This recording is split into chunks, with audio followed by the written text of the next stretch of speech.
हाइलाकांदी में अतिक्रमण हटाने की मांग पर बराक यूनियन संघ ने मुख्यमंत्री को सौंपा ज्ञापन। हाइलाकांदी बराक घाटी यूनियन संघ ने हाइलाकांदी में बांग्लादेशी घुसपैठियों द्वारा कथित अतिक्रमण को लेकर असम के मुख्यमंत्री डॉक्टर हिमंत बिश्व शर्मा को ज्ञापन भेजा है। ज्ञापन में धौलछोड़ा, बिलाईपुर, सरसपुर और शहीदुल नगर क्षेत्रों को मुक्त कर आदिवासियों और जनजातियों के लिए आरक्षित करने की मांग की गई है। संघ ने चेताया कि यदि कार्रवाई नहीं हुई तो बड़ा जन आंदोलन शुरू किया जाएगा।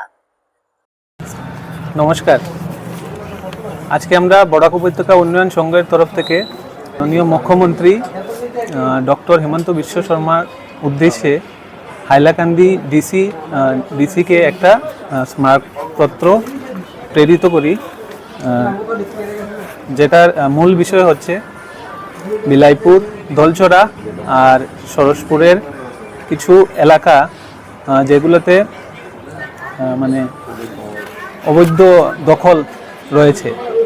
গত দুদিন আগে আসাম প্রদেশের বিজেপির সদস্য মাননীয় সৈকত দত্ত চৌধুরী মহাশয় একটা স্টেটমেন্ট দিয়েছেন।